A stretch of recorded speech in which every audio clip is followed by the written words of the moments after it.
What's up, everyone? Kriddle here, and we did not get a patch on Wednesday, as apparently there were some complications, and that patch was then pushed to yesterday, which was Friday, and it was a pretty beefy patch, so I wanted to go over the patch, give my thoughts on it, and let you know kind of the state of the game right now. So under the general here, we have new two-handed spear auto attack animations for ogres and dwarves. This was left out on the previous patch and now added in. And then some new unarmed auto attack animations also added in. I think these are both great things. I'm glad to see these are coming into the game, as it adds a little bit of life to the combat, which is greatly needed. It is now possible to remove guild members that are in other zones or not online. So this is another fantastic change, as there's a lot of people right now that are just not logging into the game. They're waiting to see kind of where things go. And this gives guild leaders the ability to remove those inactive members. So I'm glad to see that. The Necklace of the Geldasi Ward has had its stats revised and the boon removed. We knew this was coming. The new revised stats as of right now went from 3 stamina down to 2 stamina, and 10 to each of the resists down to 6 of each of the resists, and of course the boon was removed. An empowered version of the necklace will be available in a forthcoming patch. As of right now, you can go and finish the quest that was previously not in the game, which was Whispers Beneath the Web. The runes that you needed from Mad Run have now been added back as of this patch, so you can complete that quest, but there is no follow-up quest to my knowledge. So if you do know of one, please let me know so that we can finish the walkthrough on that. Eridun Mithara has been spotted at a campfire just outside the village of Avelia and near the lifts in Wild's End. If you not know who Eridun is, this is Brad McQuaid's character from EverQuest 1. He's also shown up in EverQuest 2 and in Vanguard and maybe some other places as well. And then also yesterday was Brad McQuaid's birthday. So this is kind of a nod to him saying, happy birthday and thank you for all that you have done for this genre. So if you want to go check out Eridun, he is wearing his green emerald armor in those 2 locations, and it looks like he will be offering a quest sometime in the future, so we'll be coming back and checking that out in future updates to see if that quest has been added in. We also got several bug fixes here. The one that I want to call out is fixed another area in AVP that was zoning players to Throne Fast when it shouldn't have been. It will be very nice once we stop seeing this particular update or fix in the bug fixes, as it has been an issue since day one and is just constantly, we're fixing new areas. I wish they would just go and fix all of those in one pass, but it doesn't seem to be the case. Coming down here to the world, due to the supply shortages, most merchants on King's Reach no longer have antidotes available for sale. Players requiring these items are encouraged to work with local alchemists. I personally like this change. It's going to add a little bit more to the social aspect of the game, something that this game I feel is severely lacking. Being an MMO, there's just not a whole lot of social aspect to it, and I cannot wait to see more of that. There's too many players out there that are just playing it and soloing and not really caring to talk to anybody else. Items, the purchase of stale bread, flask, all of this kind of stuff, the Avendir trout, those were considered to be too high after the recent nerf to all of the coin drops. Those have now been changed and reduced. They are now, I believe, 10 copper each, making them much more affordable. The amount of energy restored by most crafted foods has been increased. This seems to give you more than half of your food or drink bar whenever you eat or drink those things respectively.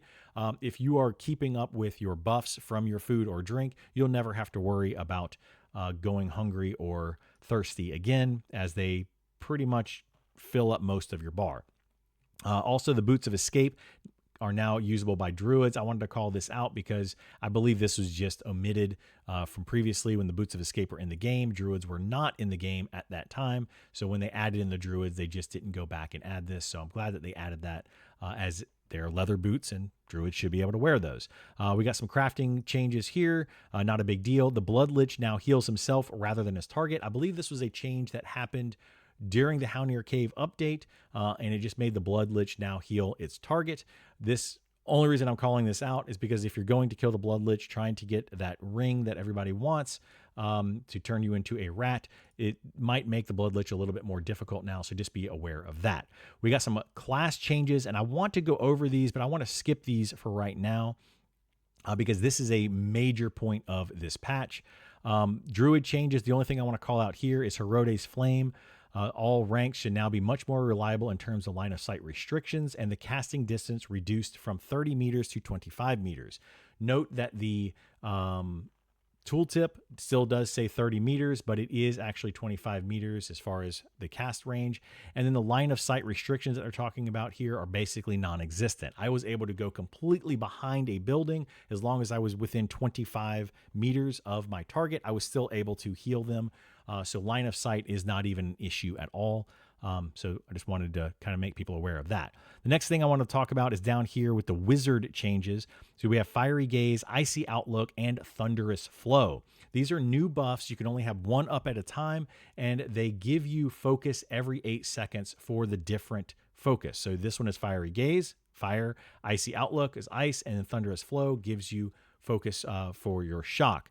In addition to that, however, each one reduces the amount of damage you take from a different element and also reduces the amount of damage you deal from that same element. So I don't remember exactly which one does which, but let's say, for example, Thunderous Flow is going to give you 1 shock focus every 8 seconds, but it will also reduce your ice damage that you receive and the ice damage that you deal by 20%. So just be aware of that if you are using these new buffs, but they are very nice if you're going to, say, not use a fire spell, for example. You can then put up your Icy Outlook, which might reduce the fire damage, etc. So just take a look at those. They're actually very nice buffs to have for the wizard, and I'm glad to see some of these changes.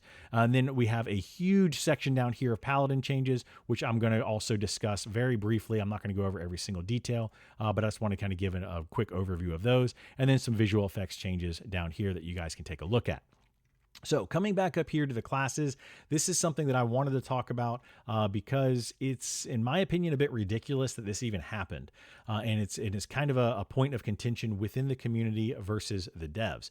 So techniques are going through quite a few changes and are in somewhat of a transitional state for this patch. The techniques now all provide and consume the exposed state. We'll go over that in just a second. Opening gap and off balance have been removed from the current system. With this, the state of this patch, there will probably be some stepping on toes regarding who provides and consumes the exposed state. Please know this frustration point will be heavily reduced soon. The final goal should reduce some of the fatigue and forced emphasis on stacking debuffs to feel effective. So before we go over all of that, I want to also go back here. People were kind of complaining about that already over the past day or so, and at noon today, this was posted regarding readiness and the current state of some classes, because readiness dictates your techniques. Hey guys, we know this is not ideal and is not intended as the end goal. The truth is the iteration of this update is not complete, and players will have to play with some jank before we are able to get in the rest of the intended update. We are very sorry for that. We are breaking some eggs to bake a cake, and you guys are privy to that process. So, with all of that said, basically what I want to talk about here is all of this in a nutshell. I don't really want to go over every single detail, but effectively, the exposed state is the only state that currently functions, I guess, in the game, and even that one doesn't function properly. So just know that if you're trying to do those debuffs and the different types of things that you used to be able to do, they may or may not work, or they may just work differently now. That said, the open gap and off balance have been removed from the current system. This is somewhat of a misleading statement. Both open gap and off balance are still there in some situations on certain classes. If you had those ability to put things into an open gap state or to utilize an open gap or off balance state, though they might still say that in the tooltip, and they may or may not function the way that they used to. So some things that say that it uses an open gap state or an off balance state, they actually just use the exposed state, even though the tooltip says it uses one of these. But in some cases, that's not the case either.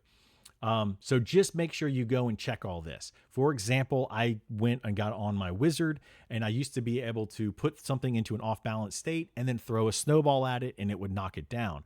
The current off-balance state does not do that. It actually does something to the exposed state, which is something that it talks about down here. Techniques that previously provide the off-balance state have been moved over to a stun that requires exposed to perform. Again, in my experience with the wizard, that was not the case. It actually changed it to something completely different, like a 12-second debuff, weakening debuff or something. So read those tooltips for each of your classes and then actually test them out in the game, or just don't even use these at all because they just do not function right. Personally, I feel like this is not something that should have been put into a production server. This should have been something that goes to their test team that they said over a month ago that they were building. We have not heard anything else about that since then, but hopefully they do have a test team at this point, and those people should be the ones dealing with this. This should not in any way, shape, or form be coming to us. Even though I know the game is in early access, it's just a bit ridiculous. Going further than that, I want to talk about the melee. So melee readiness still costs the 1,000, but their cooldowns have been removed. That does seem to be the case for everything that I tested. Again, may not be the case for everything. And then caster techniques are going back to the readiness system, and most have a cost of 2,000 readiness. Most cooldowns have been reduced or removed, and then percent of base mana cost have been removed. Again, these are, like they're saying, most, or, in most cases, whatever. Just note that that may not be the case. I do know of one, for example, the quick discipline ability of the cleric requires 1,000 health to be able to use that ability, where previously it was just on a cooldown and you could use it whenever. It is supposed to require 2,000, I'm assuming, 2,000 readiness, but it now requires 1,000 health. If you do not have 1,000 health, it will not allow you to use the ability. But if you do have over 1,000 health on your cleric, you can use the ability, but it does take away 1,000 health, making you lose most of your health unless you have exactly 1,000, and then you're just going to go into a downed state. So again, just be aware of all these things. Upcoming changes not in this patch. So we are moving debuffs to a tiered priority system. So combat balance will be shifted away from stacking multiple AC, resist, slow, etc. debuffs. This also means NPCs proportionally will have less mitigation once the tiered system is in place. This also helps further our goal of unifying our NPC templates, being it group, solo, chevron, or overworld mobs, etc. Readiness generation rates will be unified to a static value that applies consistently both in and out of combat. This rate will be modified by buffs and equipment.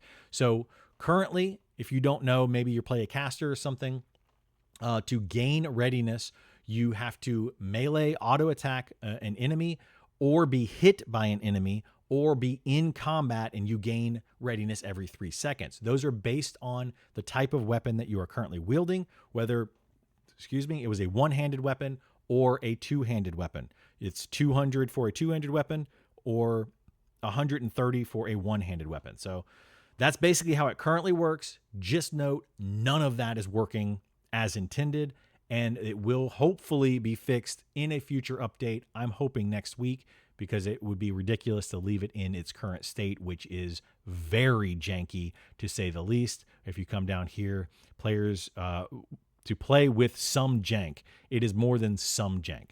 Anyway, we're going to move on from that before I, beat that one into the ground. But there are a lot of other elements related to these changes. We are working hard to apply player feedback while returning to the vision of Pantheon. So that's basically where the state is on that, and that's kind of my feedback on it, is it should have never even been put into the game in the first place. Moving on, Paladin. This was actually a very good change. We got the Warrior update, I believe last week, actually, right? And then now we're getting the Paladin update. These are some substantial changes. I'm not going to go over every single one of these, but I do have some quick notes. So the Paladin now functions a lot better. It feels a lot better to play. The Warrior got its update. The Paladin now has his, and the Dire Lord also is already okay, but I believe the Dire Lord is also getting some fixes down the road. But right now, all three of those classes feel comparable. The Dire Lord, I feel like, is still more powerful than the other two, but not by a substantial margin that it was previously. These new Paladin changes are adding in AoE damage. They're adding in a lot more AoE threat. In fact, there's people that are saying that the healing capabilities of the Paladin are amazing now, and they could potentially solo heal a group if you stat them properly, which brings me to the stat side of things that I want to talk about. And one point that a lot of people are not liking is the Paladin doesn't really require, but benefits from more stats than any other class. So most classes, you only need 2, 3, maybe 4 different stats, whereas the Paladin, you really need to have 4, maybe even 5 different stats to really make them shine. Those stats are strength, wisdom, dexterity, constitution, and stamina. So you need the stamina for, health, because you're a tank, you want that. Constitution for all of the tank type classes to be able to reduce some damage. Obviously, Constitution right now is one that a lot of people don't like and aren't using, but the idea is for it to be a tank stat.